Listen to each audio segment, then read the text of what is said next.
Pranam. Esta noche vamos a ver el tema desde su más grande profundidad a través del Sanatana Dharma. Voy a manejar este tema en base a las causas más profundas, en base al Sanatana Dharma. Recuerden que el Sanatana Dharma también abarca todos los maestros que ha habido, del pasado, presente y del futuro. También está integrado en las enseñanzas del Iluminado, aunque se mantengan como escuelas diferentes. La meta es la misma y ustedes lo van a verificar ahorita. Entonces empezamos por dar salutación a nuestro maestro espiritual. Om Manjanati Mirandasya Yananjana Salakaya Saksurun Miritam Jena Tasmai Sri Gurave Namaha.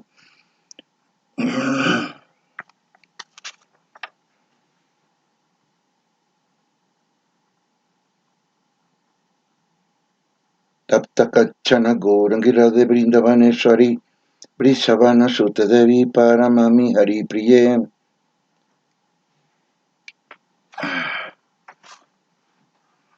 Namo Tassa Bhagavato Arahato Sammasambuddhassa.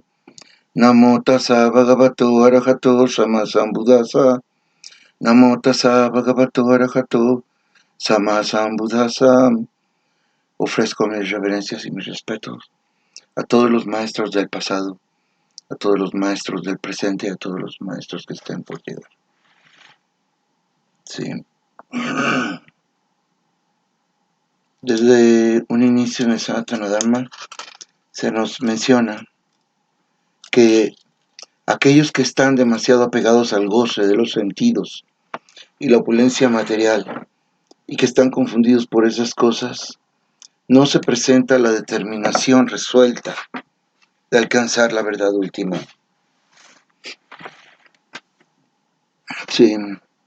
Entonces, ¿qué es estar demasiado apegado al gozo de los sentidos y a la opulencia material?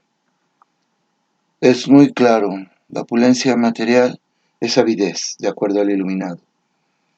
Y apegados al gozo de los sentidos es avidez. La avidez, como lujuria, ¿sí? Y la sexualidad. Se tiene demasiada avidez y se tiene demasiado deseo sexual. Y no es tan solo el deseo, sino el apego a estas situaciones. ¿Qué pasa? Que la mente se confunde, además de que desarrolla ira. Y por último, de la forma más profunda, este tipo de personas nunca van a obtener en su interior, van a poder desarrollar la determinación, la resolución. Tiene que ser una determinación resuelta de dejar la vida ordinaria y convertirse en una persona humanamente noble, no importando el nivel social en el cual se encuentra, si de estudiante, de casado o divorciado o retirado del hogar. Entonces toda esta situación se describe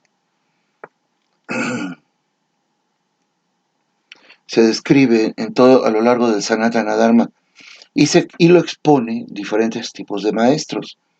Algunos los exponen desde el punto de vista de la no dualidad, otros de la dualidad, otros de la dualidad-dualidad, otros de la dualidad y no dualidad, ¿sí? Otros lo presentan en la forma de negación y así.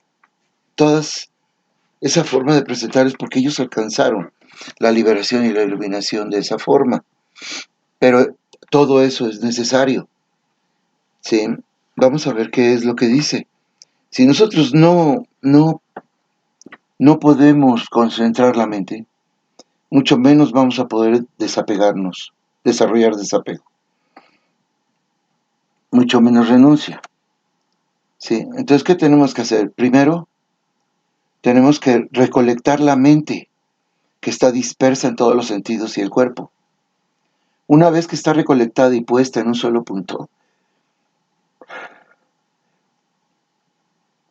Y esto no nada más a través de ejercicios, sino de la acción, de negarte a hacer cosas que antes hacía y decir ya no lo hago,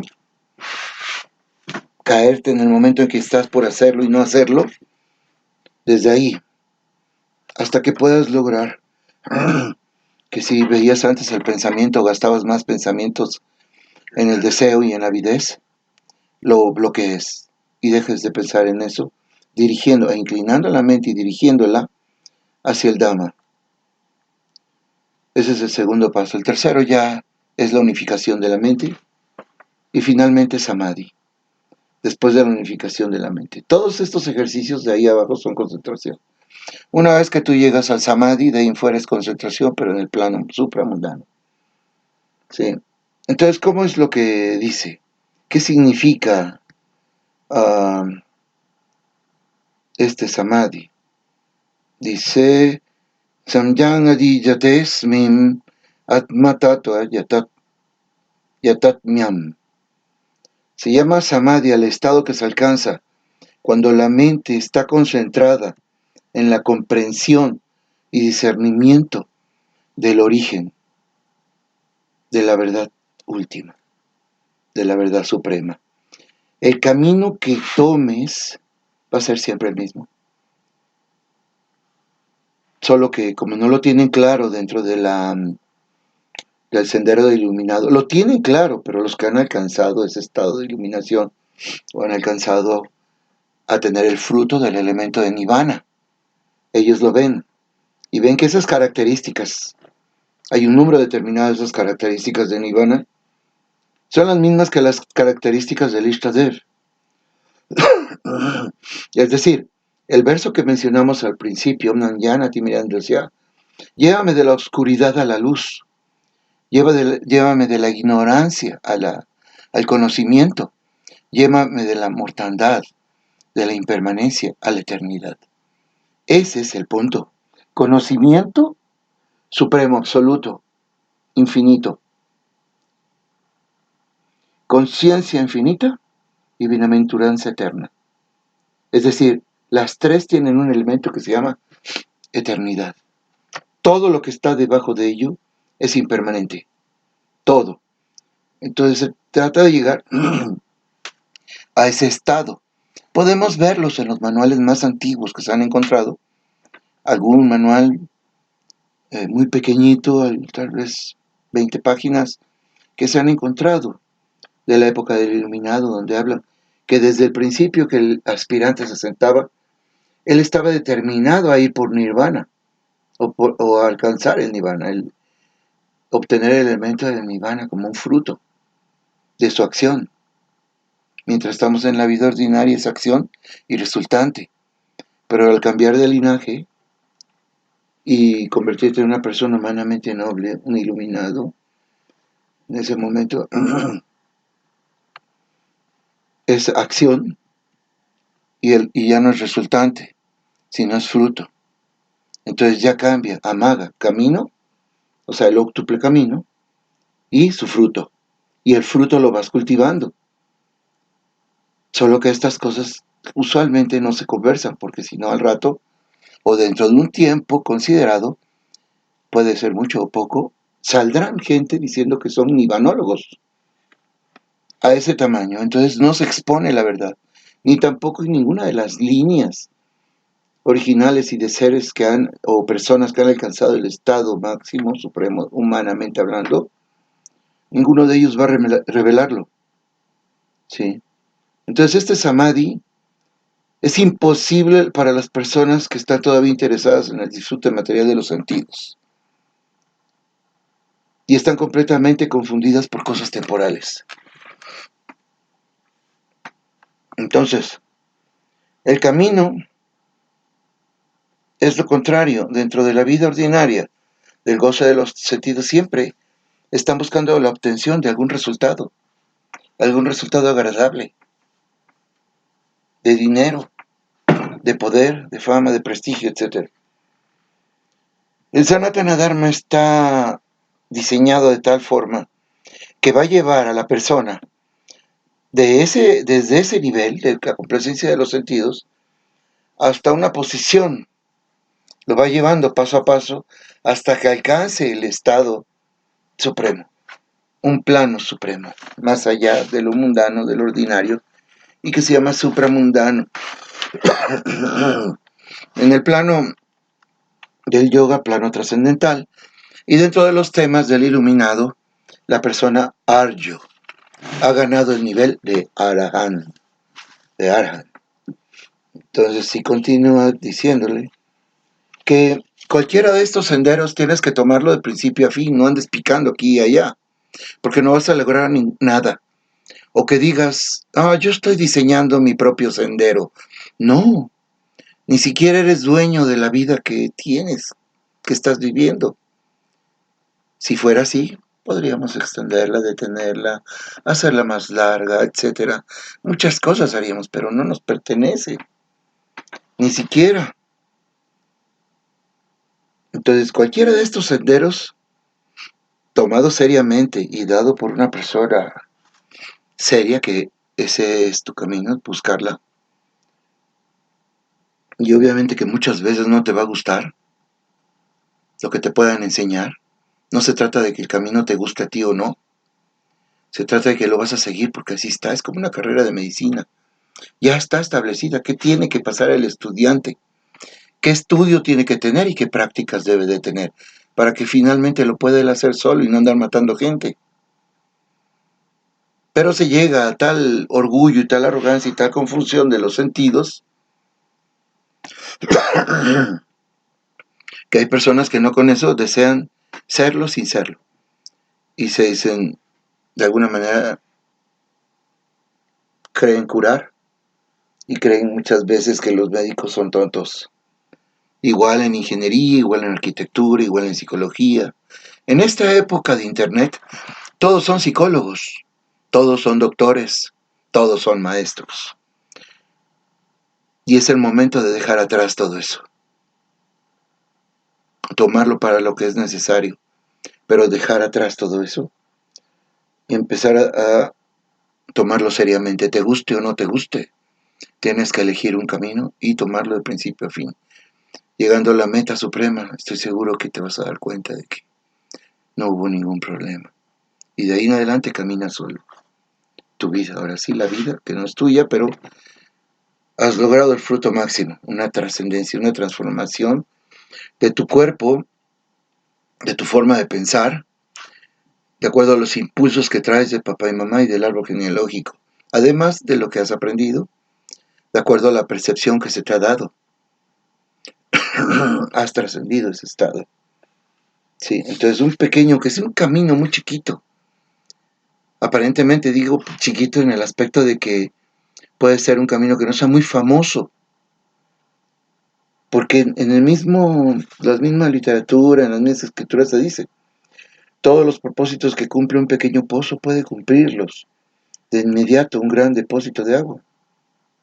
¿Sí? Entonces todos los propósitos, todas las enseñanzas que se presentan en el Sanatana Dharma cumplen todo el propósito, sí, absoluto. Entonces, una persona así que está confundida completamente por sus deseos, sus hábitos y sus apegos, es obvio que está confundido por esas modalidades de la naturaleza material.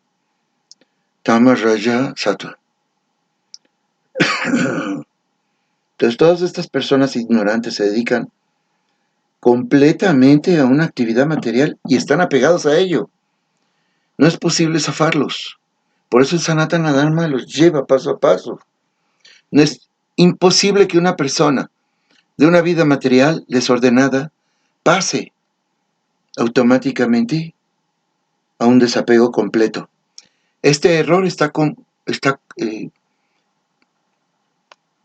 sucediendo una y otra vez en diferentes senderos donde se dan demasiadas facilidades. Y así quieren ser como una meta monjes en las enseñanzas del Buda. Y vienen de una vida mundana, ordinaria. Ni siquiera con un propósito, como el de algún maestro que hubo muy grande, ya era maestro, y él le faltaba un tema en un debate, le faltaba hablar acerca del tema del amor. Y él dijo, yo siempre he sido brahmachari, ¿cómo voy a tratar este tema? Entonces tuvo que abandonar el cuerpo y tomar el cuerpo de un príncipe y experimentar toda esa vida. Después de un rato, unos días, y vio todo, regresó a su cuerpo original y entonces fue capaz de debatirlo. A lo que se refieren es esto, no tanto de la cuestión esotérica y mística. Antes de eso, ni siquiera Buda pasó directamente de la vida infantil al brahmachari. En sus vidas siempre está con una persona. En su última existencia en este plano estuvo con su esposa y llegaron a un acuerdo. Acuerdo que se toma para aquellos que están casados. En la India lo saben muy bien los votos que hacen, los proyectos de vida, y saben muy bien a qué se refiere esto. Ellos ya habían tenido ese plan, esa plática, y sucedieron muchas cosas. Entonces hay algunos que crecen en arrogancia, en orgullo, y eso es muy delicado. Pero eso depende de la seriedad y la honradez de cada quien. Si eres honrado contigo mismo, y obviamente que lo vas a reflejar con los demás, no vas a pasar de una vida mundana, donde fracasaste en la vida mundana, y como un refugio para tener lo que dicen en algunos senderos el chapati, o la tortilla de harina segura y el techo donde dormir, te vuelvas un renunciante. En India los renunciantes andan prácticamente en harapos, y uno puede confundirse gravemente al pensar este es un pordiosero, cuando no tienes idea de lo que está pasando en el interior de esa persona. Cuando lo señala a los demás, él es un sadhu. Sí, es un caminante. Cuando uno se acerca de forma humilde, ellos te narran y abren su corazón. No hay ni una pizca de arrogancia, de orgullo. Sin embargo, ahora hay gente que está apenas entró de la vida mundana a la vida monástica y ya con eso creen que son maestros. O porque la regla del Vinaya dice que hasta los 10 años eres maestro. Tal vez en la época del Iluminado, porque él estaba ahí. Pero ahora es imposible. Si la persona no tiene los fundamentos del Sanatana Dharma, así haya meditado aquí, allá y acullá, no va a lograr nada. Y va a tener sus mismas tendencias. Va a seguir hablando mal de otros sin conocer a la persona. Va a seguir juzgando a otros sin conocer a la persona. Va a seguir haciendo señalamientos sin conocer a la persona. ¿Por qué? Porque es ignorante de su propio interior. Por eso es que aquí lo mencionan en esta escritura. Los ignorantes se dedican enteramente a las actividades materiales y se apegan. Y los sabios no deben perturbarlos, aunque esos deberes son inferiores, por la falta de conocimiento que adolecen los ejecutores. Entonces los sabios no deben de perturbarlos. Ellos son así y hay que dejarlos que sigan caminando. Entonces,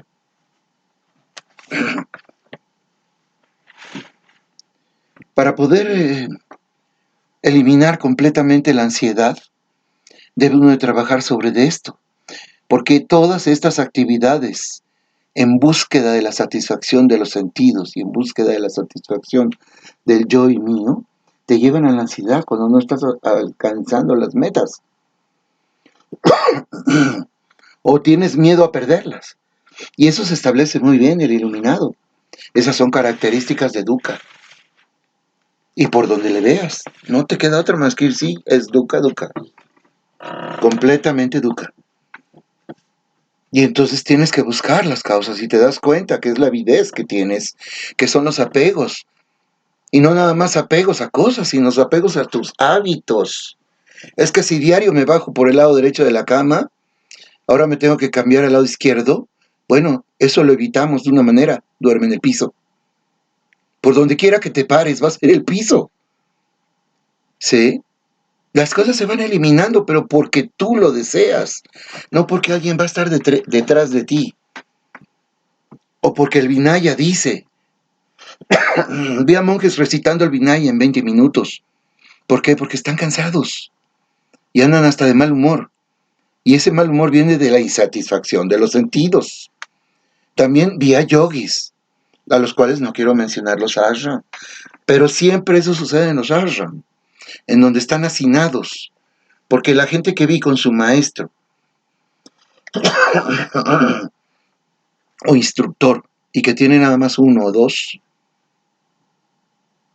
por decir discípulos, tal vez compañeros de viaje, no hay eso. Están dedicados a llevarte de la mano, paso a paso, de acuerdo al Sanatana Dharma. Y entonces debo de practicar, pero ya con la mente resuelta, la determinación, que el iluminado le llama parte de los paramis, digamos que en forma de lista. Pero hay que dejar las listas a un lado, dedícate a eso, a juntar determinación. Y entonces, ¿cuál debe ser la práctica? Muy fácil, aquí lo mencionan, claro, hay muchos detalles al respecto. Tengo que aclararlo. De cada una de estas partes hay muchos detalles, igual de esto que les voy a leer. Para practicar yoga, uno debe irse a un lugar apartado, poner hierba kusha en el suelo y luego cubrirla con una piel de venado y una tela suave. Ok, pero ahí lo detenemos esto. En aquel tiempo, hace 5.000 años por lo menos, de ahí para atrás se practicaba así. Buscabas una piel de venado porque eran suaves y ponías hierba kusa abajo como un colchón de hierba kusa, hierba seca, es un pasto muy grande, se seca y lo acolchonas muy bien. Y como un cubre almohada, pues usaban la piel de venado y luego una tela suave. No es necesario la piel de venado, ya no es tiempo de eso. Ahora con una tela suave y un colchón de una espuma es suficiente, cogiendo una espuma, a la altura en la cual tú te sientas confortable para sentarte por lo menos 2 horas. Eso es todo. 2 horas. El asiento no debe ser ni demasiado alto ni demasiado bajo. Y debe encontrarse en un lugar sagrado. O sea, ¿cómo hacer ese lugar sagrado? Si aquí en Occidente no lo hay. Sí lo hay. Toda la tierra es sagrada. Toda. Entonces ocupa un lugar, un espacio en tu casa. Pon tu cojín a la altura deseada para ti, confortable. Antes de ponerlo en eso, limpia el piso. Límpialo con agua. Nada más, que quede limpiecito. Si quieres limpiarlo con pinol también, pero ese lugar va a estar limpiecito siempre. Y de ahí canta los mantras para purificar ese lugar. Recuerda, el agua, la tierra ya son sagrados, pero hay mantras para poder energetizarlos de una forma. Este lugar lo voy a hacer mi lugar especial, ¿sí? Y entonces dice, el yogi debe entonces sentarse en él muy firmemente y practicar yoga. Es decir, unificar todos sus sentidos, y toda la conciencia de sus sentidos, ¿sí?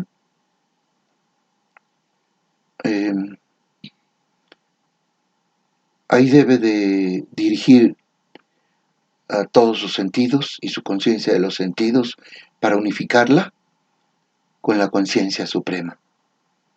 Sí, la conciencia suprema primero es necesario, puede ser que esperes la nimita, que es la señal, la luz, o puedes trabajar sin la luz, pero con el efecto de luz o sin luz. Es un efecto, es un fruto que tienes que esperar. Es con el fruto de esa luz con la cual se trabaja. No, la luz sí, en un principio, pero también lo puedes hacer sin luz. Lo importante es el estado que logras. Y luego menciona, para purificar el corazón mediante el control de la mente. Es decir, tu mente está completamente unificada en el asiento de la mente. En términos del iluminado, mano dwara, la puerta de la mente, está en el centro del corazón. Ya está completamente asentado ahí. Nada del exterior te perturba. Pero cuidado, no llegues al punto de que alguien pregunte en una ocasión, ¿qué pasa si alguien me habla? ¿Voy a estar perdido en eso? ¿Ya no voy a escuchar a nadie? Y la respuesta de mi maestro fue, creo que esta persona tiene mucha fantasía. Es obvio que sí, pero ya tu mente no va a estar con distractores ni de imágenes del pasado o planeando. Va a estar completamente enfocada en esa mano dwara, en la puerta de la mente. Eso va a ir purificando la mente poco a poco. Pero debes de estar sentado muy firmemente y practicar el yoga para purificar el corazón mediante el control de la mente, de esa forma, de los sentidos y de las actividades. Es decir, en este caso, de las actividades mentales. Y fijando la mente en un punto, en un inicio, tienes que concentrarte en un punto. ¿Cuál es el punto? Debajo de las fosas nasales y arriba del labio superior. Ahí es donde debes de concentrarse, pero aquí en esta escritura dice, uno debe mantener el cuerpo, el cuello y la cabeza erguidos en línea recta y mirar fijamente la punta de la nariz. De ese modo, con la mente tranquila y sometida, libre de temor y completamente libre de vida sexual, se debe meditar en el corazón y convertir esa experiencia en el corazón como la meta última de la vida, es decir, a partir de ese momento vas a estar constantemente. En el momento que la toques, viene una bienaventuranza extraordinaria, pero es todo el tiempo. Solo parpadeas y lo vas a tener, pero eso tienes que trabajar. Tienes que practicar. Aquí dice, sí, en la punta de la nariz dicen los que practican en el sendero del iluminado. De acuerdo a un sutta, un discurso nada más, que se les olvida que hay muchos detalles que obviamente no fueron recitados ahí, y si fueron se perdieron. ¿Sí? Y dicen, nada más es abajo de la nariz, de las fosas nasales y arriba del labio superior. Y aquí dice en la punta de la nariz, ¿qué es lo que vamos a hacer? Bueno, es que miren, cuando tú practicas Sanatana Dharma y has pasado por todos los pasos y las etapas, primero es ahí, pero cuando pasa una hora, los ojos van a subirse solos. No te vas a dar cuenta. Técnicamente ahí le llaman frecuencia alfa. Y los ojos van a estar en un movimiento que se llama RAM. Van a tener un movimiento como de vibración. Pero puede ser también que después de un tiempo ya no la tengas. Pero los ojos están hacia arriba. Por eso es muy común, o no es común, ¿verdad? Vamos a ponerlo así en India, así. Cuando hay un Magmela o un Kumbhamela, ves a algunos yogis con los ojos hacia arriba y dices, qué raro. ¿Por qué están así? Porque de ahí se pierden. Y lo único que están concentrados es en la nimita, en la señal. Si ese sendero a través de mantra llama, estás viendo también tu nimita, tu señal, que puede ser que en algunos espacios le llaman perla azul, en otros le llaman de otra manera. Sí, pero es parte de la misma línea del Sanatana Dharma. Sí. Entonces de esa manera empiezas a purificar el corazón y empiezas a desprenderte por el discernimiento que tienes en la vida diaria y en cada momento a momento.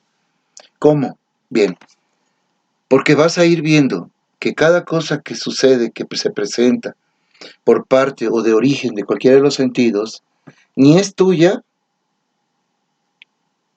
no te pertenece, ni es el yo, o sea, no es tu yo, y tampoco es un ser.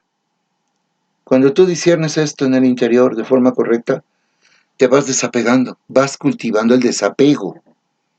Y en la medida que cultives el desapego más y más, vas a crecer. ¿Cuánto tiempo tienes que practicar? Miles de veces. Todo el tiempo necesario. No puedo engañarte, pero así es. Tienes que tener una fuerza vehemente y de acuerdo al iluminado, ardientemente. Tienes que practicar ardientemente. Entonces dice, practicando así un control constante del cuerpo, la mente y las actividades, el místico trascendentalista, ¿sí?, con la mente regulada, llega a ese estado mediante el cese de la existencia material. Es decir, sus impulsos ya no son para satisfacer el yo y mío, ni para satisfacer deseos. ¿Sí? Entonces vamos a ver cómo es lo que dice yogi, no místico trascendentalista, perdón. El verso en sánscrito dice Junjan evam sadatmanam yogi diyata manasa. Santin nirvana paramam mat samstam adigachati. Yogi. Yogi niyatana manasa. El yogi, con una mente regulada. Entonces, no hay ninguna oportunidad de convertirte en yogi si tú estás en la dualidad. Si comes demasiado, si comes muy poco. Si duermes mucho o duermes lo suficiente. Buda le llamó camino medio. Este camino óctuple lo encuentras a lo largo del Sanatana Dharma. Entonces, de ahí sigues caminando y van cambiando tus hábitos de comer, de dormir, de recrearte y trabajar. Y entonces así vas logrando la paz suprema. Toda la angustia, la ansiedad se va disipando hasta que ya no la tienes. Se fue. Vienen otras cosas, pero por lo menos eso que te aquejaba en ese momento, ya no. ¿Sí? Entonces, cuando el yogi disciplina sus actividades mentales mediante la práctica del yoga y se sitúa en Dhamma, o se sitúa en el yoga, ¿sí? Ya está puesto en el camino. Y de ahí en adelante, solo tiene que seguir cultivándolo, siempre vigilante, para empezar a cultivar el estar completamente satisfecho, sin desear nada, sin tener nada. Sí, es como un preámbulo. Es como un preámbulo en donde va a estar conforme con su vida de dama. Eso se llama anuloma. No tan ligero. Recuerden, hay mucho que hablar de esto, aunque hay muy poco escrito dentro del Abhidhamma. Lo puedes buscar en el Abhidhamma, anuloma, incluso lo puedes buscar en internet si quieres. Pero hay muy poco. ¿Por qué? Porque les repito, los escritos fuertes con instrucciones están dentro de los ashrams y monasterios originales y auténticos, es decir, muy antiguos. ¿Sí? Entonces, de esa manera está situado. Está conforme con todo. Lo cultiva y su siguiente paso va a ser Gotrabo, el cambio de linaje. Un día va a amanecer donde ya es diferente. Parpadea y solo en su interior hay bienaventuranza. Y ahí empieza su camino. Ahí es Maga, lo que el iluminado en su idioma de Magadhi le llama Maga. En sánscrito es Marga, el sendero óctuple. Puede ser el óctuple místico sendero o el óctuple camino, como la cuarta noble verdad del iluminado. Y entonces ahí se mantiene. Y el verso dice, así como una lámpara no tiembla en un lugar en el que no hay viento, así mismo el yogi, cuya mente está controlada, siempre permanece fija en la meditación con esa eternidad. El verso en sánscrito dice, Yata dipo nivatasto ngate sopanas smrita yogino yata chitasya yunyato yogamatmanaha. Se encuentra ahí trabajando. ¿Qué es lo que pasa en ese estado? Cuando el proceso mental ya el último es anuloma y gotrau y está cambiando de linaje, De acuerdo al camino del iluminado pasa Chula Sotapana. Es un principiante en el marga, en el camino. Es un principiante de Sotapana. Tiene que seguir cultivándolo hasta que se estabiliza, se establece en ese nivel de Sotapana, el cual hay una serie de factores eliminados de la vida ordinaria. ¿Cómo que sucede? En los textos antiguos dice esto. En esta etapa de perfección denominada trance o samadhi, la mente de uno se abstiene por completo de las actividades materiales, todas las actividades mentales materiales, mediante la práctica del yoga. Esa perfección se caracteriza por la habilidad que tiene uno